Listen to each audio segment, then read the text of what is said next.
Good morning class. I hope कल के lecture में किसी को कोई प्रॉब्लम नहीं आई होगी। अगर आई है तो प्लीज बोल दो, मैं रिपीट कर देती हूँ।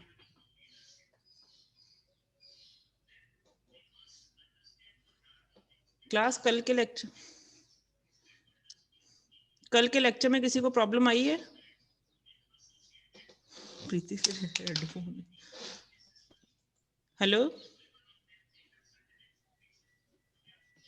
No ma'am. फाइन, क्लियर है सबको? यस।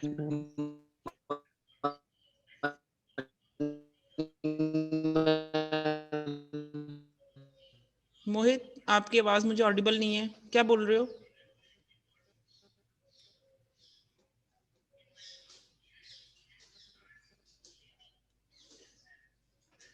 चैट बॉक्स में लिख दो अगर किसी को प्रॉब्लम है तो।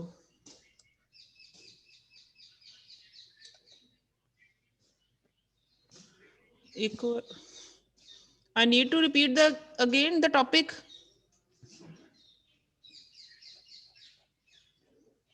Yes ma'am. फाइन मैम मुझे डाउट है मैम। फाइन, मैं आप लोगों को म्यूट कर रही हूँ क्योंकि मैं सुन नहीं पाऊंगी। मैं बाद में आपकी क्वेरीज लेती हूँ।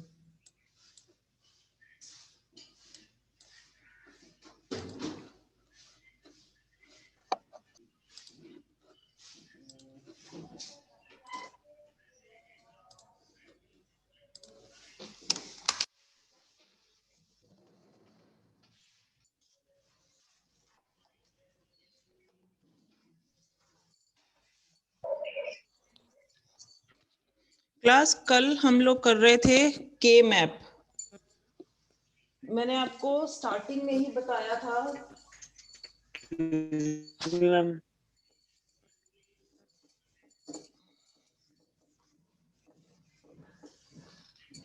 मैंने आप लोगों को स्टार्टिंग में ही बताया था कि वील बी डूइंग या we'll be solving the boolean expression either using laws और using the K map, and K map can be implemented in two ways. One is the POS method and one is the SOP method. Product of sum and sum of product. Sum of product का मैंने आपको method clear किया था बच्चे। Both the methods are complementary to each other, मतलब vice versa ही चलेंगे। अगर सम ऑफ प्रोडक्ट समझ लग गया तो प्रोडक्ट ऑफ सम में कोई दिक्कत नहीं है। उसका थोड़ा सा बस वाइस वर्सा वर्जन चल रहा है कि जीरो को 1 में ट्रीट करना है, मल्टीप्लाई को प्लस में ट्रीट करना है, इतना सा डिफरेंस आएगा। तो एक भी मेथड क्लियर होता है, दूसरा मेथड ऑटोमेटिकली क्लियर हो जाएगा। तो पहले एसओपी मेथड देखते हैं in order to solve the expression. तो एसओपी में मैंने आपको कहा था your variable can be, your boolean expression can be a 2 variable expression जिसमें 2 वेरिएबल्स इस फॉर्म में स्प्लिटेड होंगे। It can be a 3 variable expression जिसमें 2 वेरिएबल्स एक साइड पे, तीसरा एक साइड पे। 1 2 3 4 इधर 1 में splitted. Your Boolean expression can be a 4 variable A, B, C, D. So all the rows and the columns are partitioned into 16 cells. ठीक है। अब मैंने आपको बताया था जैसे हम बूलियन या बाइनरी नंबरिंग करते हैं। बाइनरी नंबरिंग हम कैसे करते हैं? 0 1 0 0 0 1 1 0 1 1 इस फॉर्म में करते हैं। It's more than sufficient. अगर 2 डिजिट्स का 0 1 में, अगर 4 डिजिट्स वाला है तो 2 डिजिट्स में हम डिफाइन करेंगे 0 0 0 1 की फॉर्म में। ये 0 1 इसी में रेपिटेशन, क्योंकि इसमें एक वेरिएबल है तो मुझे 1 bit is sufficient to define the addressing of the cell, that is 0 and 1. अगर यहाँ पे 2 वेरिएबल्स इन्वॉल्वड हैं then 2 bits are required to define the addressing. ठीक है। तो यहाँ पे एक वेरिएबल है, इसको मैंने लिख दिया 0, इसको लिख दिया 1, इसको लिख दिया 0, इसको लिख दिया 1, सिंपली। अब यहाँ पे सिंपली सी वेरिएबल है तो यहाँ पे मैंने ऐसे किया 0 1। उसके बाद बात आई दो वेरिएबल्स की, जहां पे दो वेरिएबल है मैंने उनकी एड्रेसिंग कैसे करनी है, 0001 1011 0001। अब 10 ये नहीं होगा, ये होगा। मैंने कहा था third and the fourth values are switched with each other, तो यहां पे ये 11 आ जाएगा। एक सेल का एड्रेस क्या होता है, रो प्लस कॉलम एड्रेस। कोई भी सेल का एड्रेस देखना है, इस सेल का एड्रेस, इसकी रो क्या है 1, इसका कॉलम क्या है 0, तो 1 0 ये सेल रिप्रेजेंट करेगा। रो प्लस कॉलम के साथ सेल का एड्रेस रिप्रेजेंट करते हैं हम, ठीक है। यहाँ पे सेम ए बी दो वेरिएबल्स है, तो मैंने इसकी नंबरिंग या एड्रेसिंग कैसे करनी है, 0001 1011 10 यहाँ पे आएगा। The third and the fourth are switched, same is with CD 0001 1011।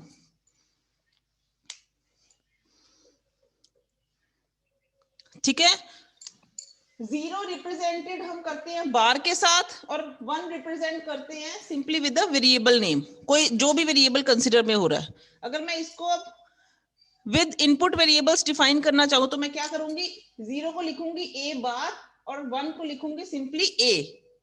मैं उसको 0 की फॉर्म में भी लेबलिंग कर सकती हूँ, इस रो को मैं उसको ए बार की फॉर्म में भी लेबलिंग कर सकती हूँ, डिपेंडिंग ऑन आपको एक्सप्रेशन दिया किस में है।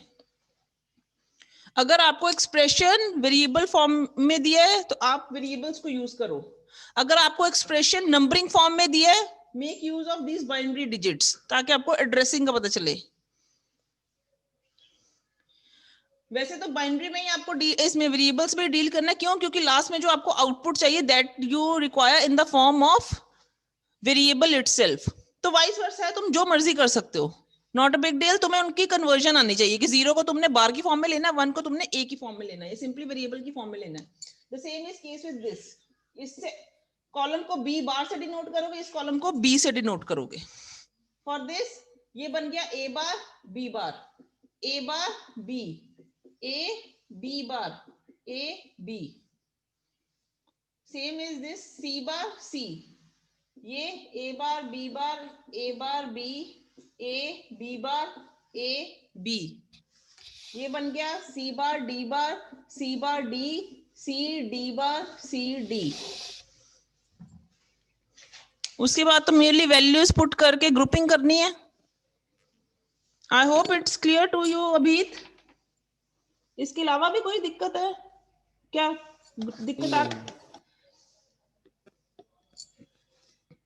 ग्रुपिंग में तो दिक्कत नहीं आ रही आपको, हो गया फाइन। अब बच्चे इन्हीं 3 डायग्राम से मैं इसका पीओएस जनरेट करूंगी, ठीक है। पीओएस क्या है, सेम लाइक दिस एसओपी है, स्ट्रक्चर सेम रहेगा।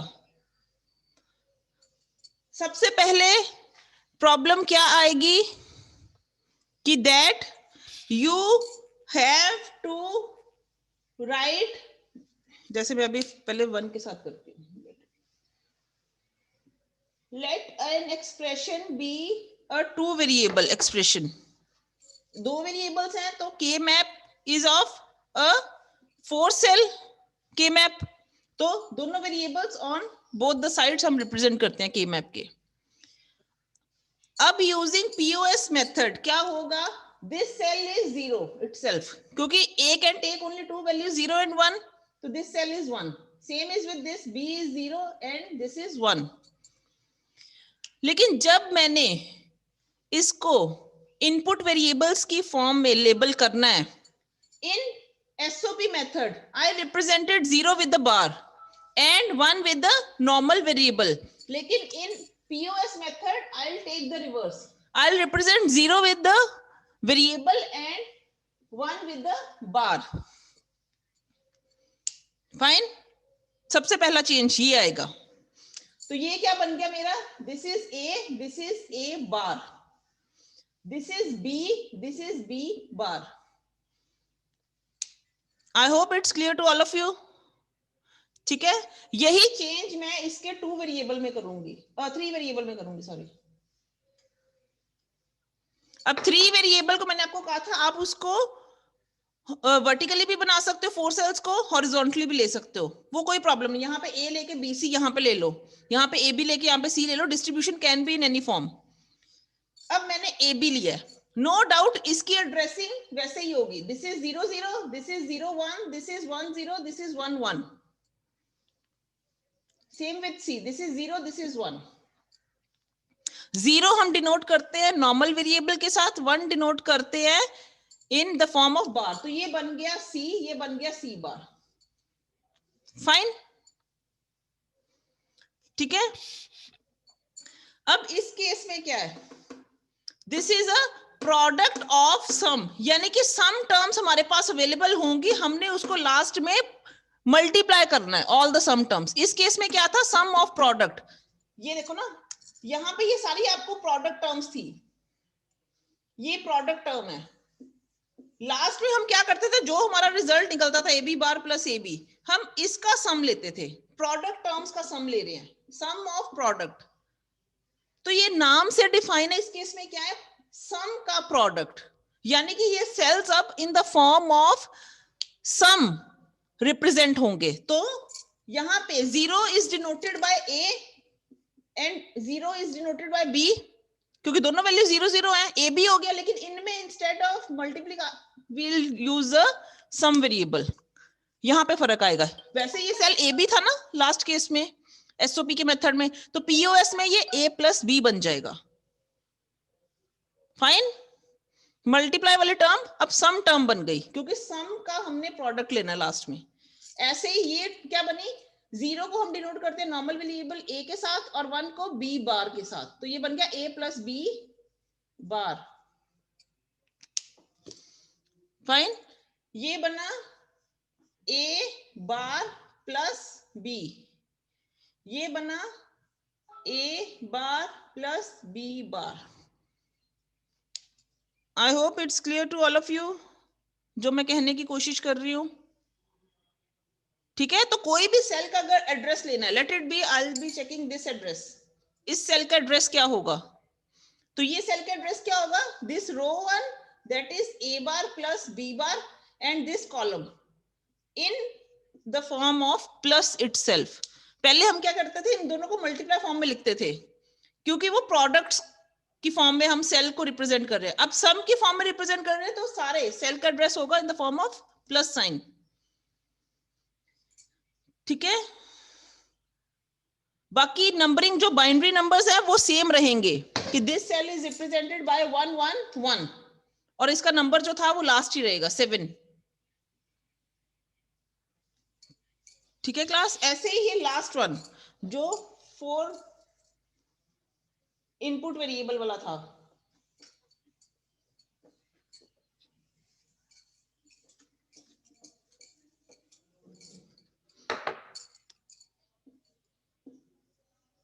This is a 4 input variable Boolean expression, जिसमें हम डिस्ट्रीब्यूशन करते हैं 2 2 की फॉर्म में। तो 4 सेल्स यहाँ पे स्प्लिट होंगे और 4 सेल्स यहाँ पे स्प्लिट होंगे। This is 0 0 0 1 1 0 1 1 0 0 0 1 1 0 1 1।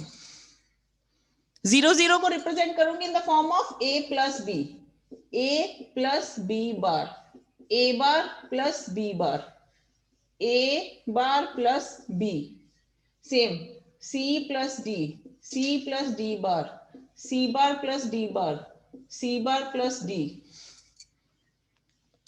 जब ये एड्रेसिंग होगी क्लियर, देन कोई दिक्कत नहीं आएगी। फाइन, अब जो तुम्हारा ये पीओएस मेथड है, इसको हम एक सम को सॉल्व करते हैं ताकि आप लोगों को बेटर क्लियर हो कि मैं कहना क्या चाहती हूँ।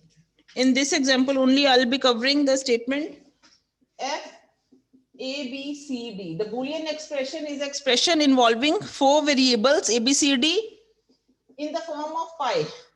Pi means the sum of terms is given. Min terms नहीं, max terms. M defines the min terms. This defines the max terms. ठीक है, उन max terms को क्या कंसीडर करेंगे, 0 1 3 4 8 11 then 12 13 14। अब क्योंकि expression again in the form of cell number दिया है तो सेल नंबरिंग करते हैं पहले. This is 0 cell, this is 1 cell, this is second, this is third, this is fourth, this is fifth, this is sixth, this is seventh, this is eighth, this is ninth, this is 10th and this is 11, 12, 13, 14 and 15. क्योंकि ये भी आपस में switch हुए हैं. मुझे खुद याद है, ये आप एक दो बार बनाओगे आपको याद हो जाएगा कैसे लिखना है इसका नंबर. अब बात आएगी जब मैक्स टर्म्स को डिफाइन करना है. जब हम मिन टर्म्स को डिफाइन करते थे बच्चे, तो वी डिफाइन द मिन टर्म्स यूजिंग वन वैल्यू, क्योंकि उनके लिए आउटपुट 1 होती थी. मैक्स टर्म्स में इसका भी रिवर्स होगा. इन टर्म्स को रिप्रेजेंट हम करेंगे विद द 0 वैल्यू, यानी कि जहां पे 0 सेल है, this is cell holds output of 0. 1 cell 0, 3 cell 0, 4 cell again 0, 8 cell 0, 11 cell 0, 12 cell 0, 13 cell 0, 14 cell 0. Fine. अब क्या रह गया लास्ट में? To do the pairing. हमें साफ दिख रहा है ये 4 सेल्स एक ग्रुप बनाएंगे, तो आई विल पेयर दीज 4. इन 4 के लिए क्या होगा? Either you will write the entire value, उस फॉर्म में पूरी लिख लो, लेट इट बी. इसको आप लिखोगे, this is the a plus b plus c plus d, a plus b bar plus c plus d, a bar plus b bar plus c plus d, a bar plus b plus c plus d. b cancel out with each other, क्योंकि 2 b normal है, 2 b बार है. ऐसे same a cancel out with each other, तो रह गया c plus d. This is the reduced expression for this grouping. ठीक है.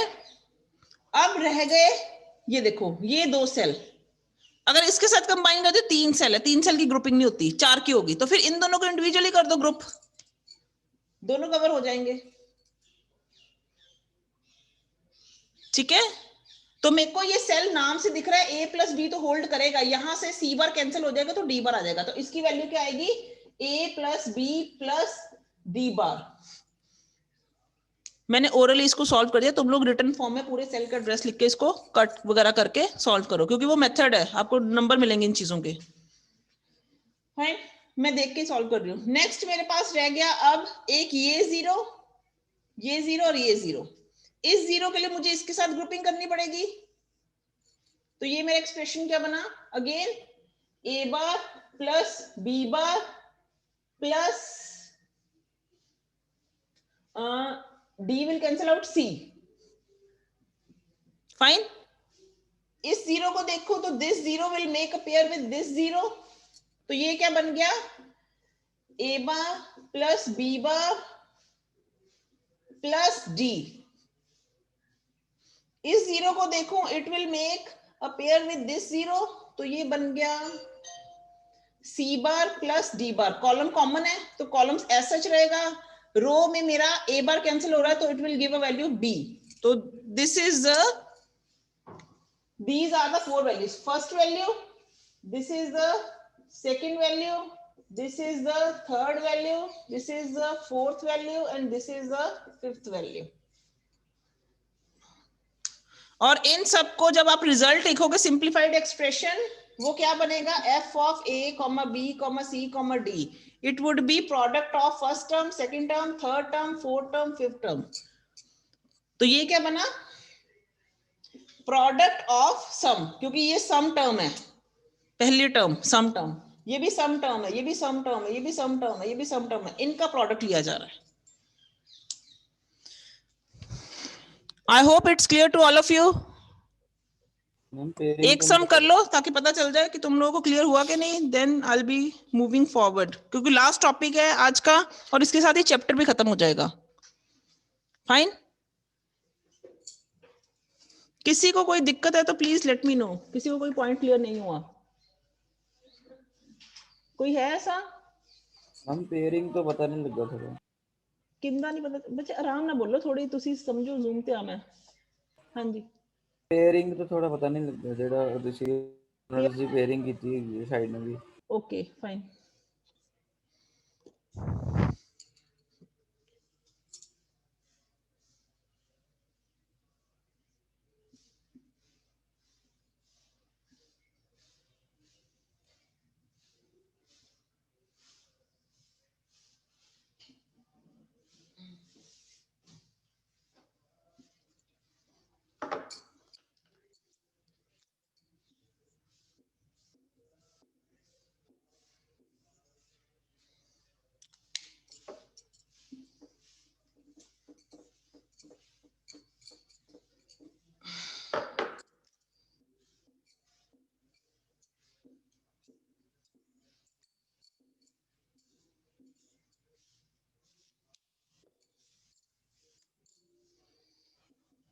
ए B C D मैं जीरोस प्लॉट कर रही हूँ एस सच ही।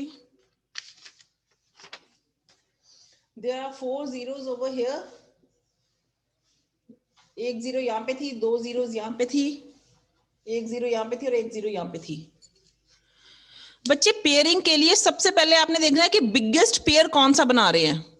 बिगेस्ट पेयर क्या होता है? 2 4 8 16। 2 की रेजिंग पास में पेयर बनता हमेशा, 6 का पेयर नहीं बनेगा, 10 का पेयर नहीं बनेगा, 12 का पेयर नहीं बनेगा।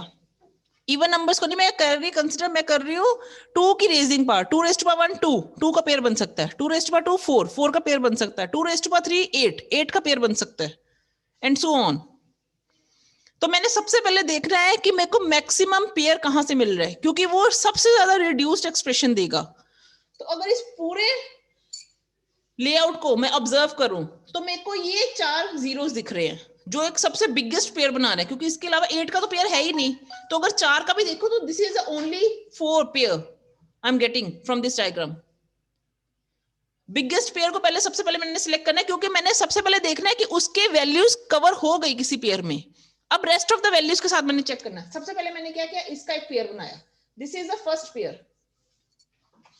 अब इस पेयर में ये 4 वैल्यूज कंसिडर होगी, ये दोबारा कंसिडर हो ना हो मुझे कोई फर्क नहीं है।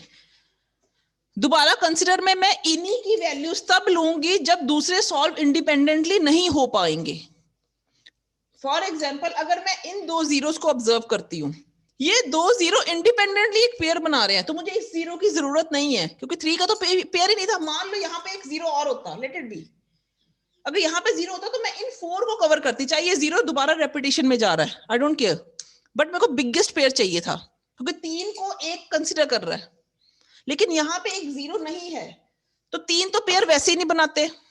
तो रेदर देन कि डूइंग मैं इसको पेयर बनाऊं फिर इस को दोबारा बनाऊं, नो वर्थ। हम रेपिटेशन करने को अवॉइड भी करेंगे। अगर ये दोनों इंडिविजुअली एक पेयर बना रहे हैं तो मैंने इसी को एक पेयर बनाना है, तो ये 2 जीरोस भी कवर हो गए उस पेयर में। अब मेरा फोकस है उन अनकवर्ड वैल्यूज पे, क्योंकि कवर उनको पेयर में मैंने जरूर करना है। अनटिल और अनलेस कोई पेयर में नहीं जा रही, फिर उसको हम फ्री हैंड छोड़ते हैं कि उसका पूरा का पूरा सेल एड्रेस ही हम कंसीडर करते हैं एक्सप्रेशन में, कि वो पेयर ही नहीं बना पा रहा। अगर वो किसी भी तरीके से पेयरिंग में जा रहा है, वो एक वैल्यू तो रिड्यूस करेगा, तो हम उसको पेयर में जरूर लेंगे। जैसे इस जीरो को देखूं, अगर ये जीरो में इंडिविजुअली इसके साथ नेबरिंग नहीं है, इसके साथ भी नहीं है, रेस्ट ऑफ द के साथ, लेकिन ये जीरो जो कवर्ड जीरो उसके साथ एक पेयर बना रहा है, तो ये रिड्यूस्ड वैल्यू देगा। अगर मैं इसको इंडिपेंडेंट देखूं तो इसमें 4 वेरिएबल्स कवर होंगे in the form of A B C D, लेकिन अगर मैं इसके साथ कवर करूं तो मेरा एक वेरिएबल रिड्यूस होगा। तो I will prefer to reduce a variable instead of taking the entire value of the cell. तो मैंने क्या किया, इस जीरो को इसके साथ कवर किया, अब ये जीरो भी कवर हो गया। अब बात रहेगी इस जीरो की, अगर मैं इसको इंडिविजुअली लेते फिर वही बात आ गई ना कि 4 वेरिएबल का एड्रेस होगा जो इस सेल को डिफाइन करेगा, लेकिन मैंने रिड्यूस करना है इसको भी, तो ये जीरो इसके साथ नेबरिंग कर रहा है डायरेक्ट, ये इस एंड पॉइंट के साथ कर रहा है, क्योंकि आसपास उसका कोई भी नहीं है नेबर। तो मैंने क्या किया, इसको इसके साथ किया कवर, पेयर में किया, तो इसमें भी एक वेरिएबल कम हो जाएगा। अगर आप इस जीरो को देखूं तो इसका भी ऐसा तो नेबरिंग नहीं है, लेकिन this is a boundary neighbouring element, तो मैंने इसको फिर प्रेफर किया इसके साथ। चाहे ये वाला जीरो देखो 3 बार कंसिडर हो गया, that is not a concern, the concern is just to reduce the expression, Fine. I hope it's clear to you, Abhit, now. Yes, ma'am. Fine. बच्चे ये एसओपी वाला मेथड, पीओएस वाला मेथड, प्रोडक्ट ऑफ सम वाला method भी I think आपको clear हो गया. एक सम करो, लेट मी चेक कि आप लोगों को समझ लगा कि नहीं. फिर मैं आज लास्ट टॉपिक के साथ डील करूंगी आपका.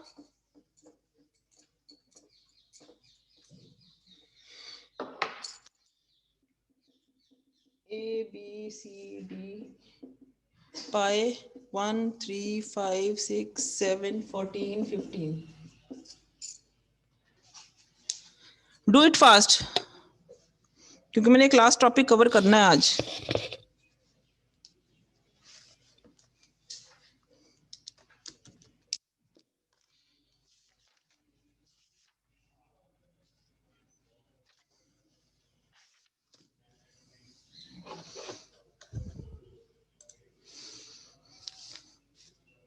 आई होप आपको इस पाई से ये समझ लग गया. This is a POS method, product of sum form में आप टर्म्स लोगे और लास्ट में उनका प्रोडक्ट की फॉर्म में आप एक्सप्रेशन जनरेट करोगे.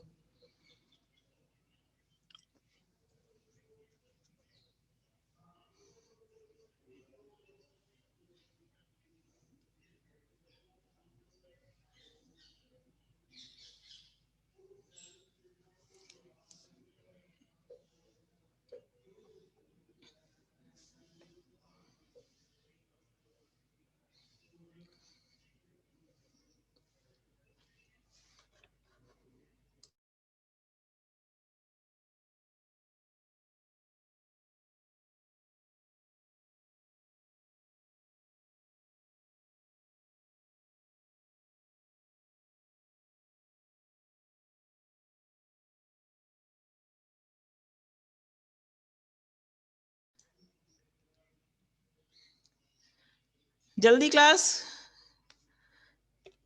किसी ने कैलकुलेट किया है? A plus D bar, very good. B bar plus C bar, very good. Chetan, come on class, क्या करो बाकी?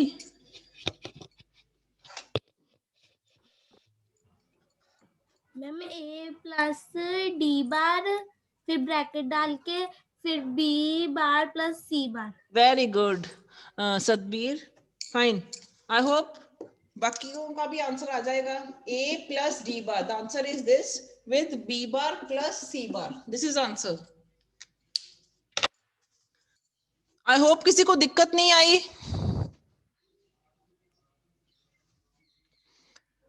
अगर किसी को प्रॉब्लम आ रही है तो प्लीज लेट मी नो, नहीं तो मैं लास्ट टॉपिक की तरफ मूव कर रही हूं आज.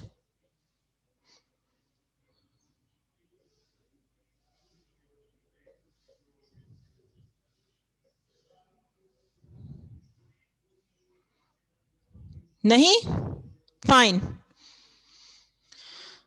ठीक है बच्चे, आज हम एक लास्ट टॉपिक देखेंगे, इसी के साथ रिलेटेड है. इस टॉपिक का नाम है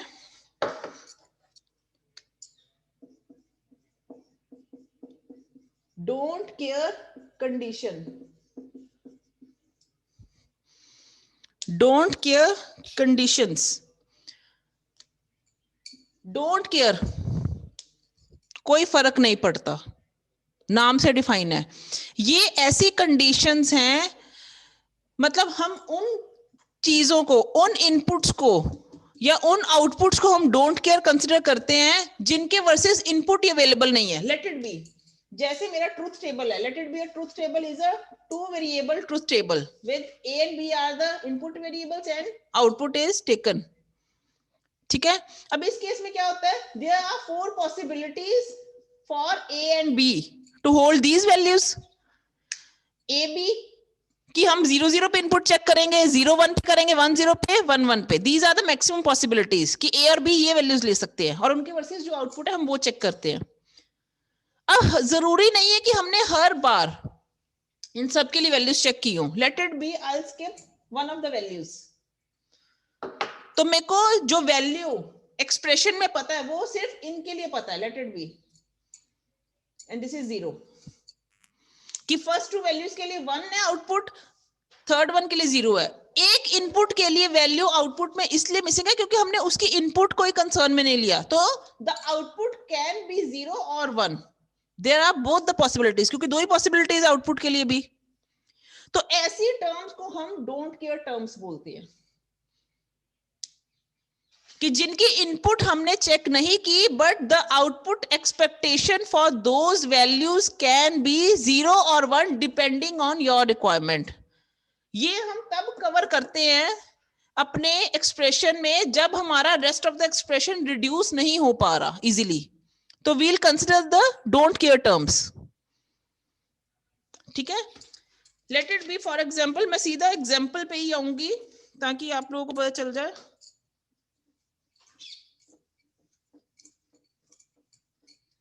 इस डोंट केयर के बारे में ना पढ़ लेना थोड़ा सा बुक में से, यही चीज है लिखी है इंग्लिश में, तो यू विल इजीली अंडरस्टैंड। अगर फिर भी प्रॉब्लम आती है तो मैं आपकी बात बाद में देख लूंगी। अभी आप इसको सिर्फ एक्सप्रेशन में सॉल्व करना देखो, क्योंकि ज्यादातर ये एक्सप्रेशन फॉर्म में ही आते हैं। Summation m 1 3 7 11 15 plus d here stands for don't care for the values 0 to 5, कि 0 to 5 सेल्स के लिए the values are not taken into consideration। हमें नहीं पता कि उसकी वैल्यू 0 थी कि 1 थी।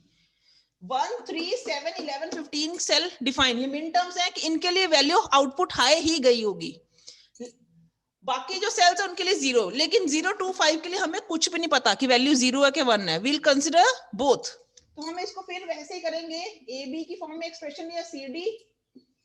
I'll split it into 4 parts over here and here।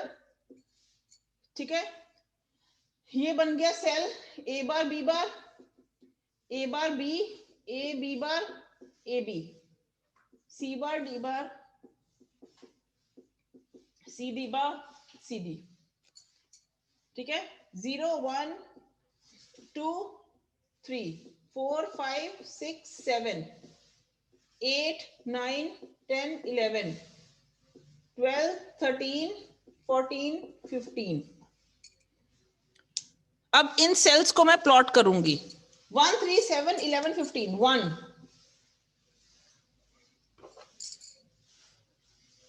1 3 7 11 15, ये वंस प्लॉट हो गए।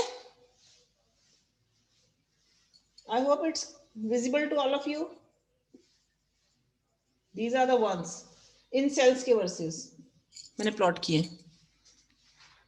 अब रहेगी 0 to 5, 0 I'll put a cross क्योंकि it represents don't care, मुझे वैल्यू नहीं पता। 2 again a don't care, 5 again a don't care। Fine. अब अगर इस एक्सप्रेशन को मैं सिंप्लीफाई करने की कोशिश करूं तो मुझे साफ दिखाई दे रहा है this is the biggest pair I am getting out from this diagram, क्योंकि ऑल आर वंस। इसको सिंप्लीफाई करूंगी, एक तो जैसे सिंप्लीफाई का मेथड आपको पता है। अब अगर मैं इस 1 को देखूं, अगर ये 1 या तो इसके साथ 2 का पेयर बनाएगा, लेकिन अगर इस डोंट केयर को मैं कंसीडर करूं तो ये 1 इसके साथ बिगेस्ट पेयर 4 का बना रहा है, जनरेट हो रहा है। तो I will prefer this don't care to be included, क्योंकि अगर इस 1 को इस 1 के साथ और इन 2 डोंट केयर के साथ लूं तो 2 डोंट केयर यूज हो रही है, but I will prefer 1 don't care over 2। तो ये सेकंड मेरा सेल जो बनेगा या ग्रुप बनेगा in order to cover this 1। I hope it's clear to you मैं क्या कहने की कोशिश कर रही हूं। अब ये 2 डोंट केयर जो है कंसिडर में नहीं लिए गए, तो वी लेफ्ट इट आउट। मैंने यही कहा है कि डोंट केयर को हम तब कंसिडर करते हैं जब हमें एक्सप्रेशन को सिंप्लीफाई करना है। अगर उस डोंट केयर से हमारा एक्सप्रेशन सिंप्लीफाई हो रहा है, we'll use the don't care in a expression, नहीं तो हम डोंट केयर को लीव आउट कर सकते हैं, क्योंकि डोंट केयर की वैल्यू में फिक्स ही नहीं है। ठीक है, उसके बाद इसका आंसर जो आएगा that is A bar D, simplify कर लो, प्लस सी डी।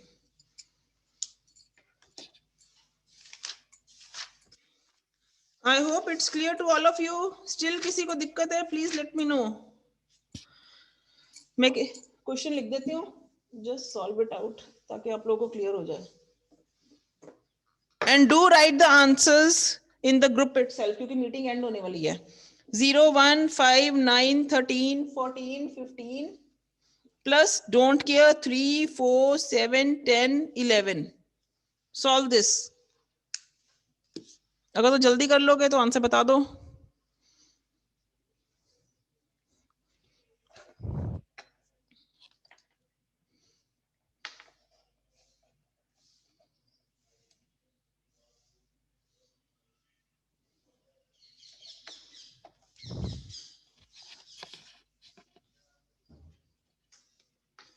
एक क्लास और बात याद रखना, कई बार वो पेपर में ये भी कहता है कि सिंप्लीफाई द एक्सप्रेशन यूजिंग के map and draw the circuit diagram. जो भी तुम्हारा आंसर आएगा उसका सर्किट डायग्राम आपको पता है, ये बुलियन एक्सप्रेशन से सर्किट डायग्राम कैसे बनता है, तो ये मर्ज करते हैं क्वेश्चंस को, ठीक है, तो वो आपको आना चाहिए।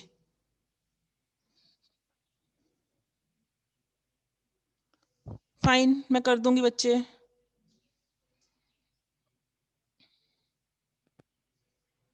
मुझे इसका आंसर प्लीज बी क्विक।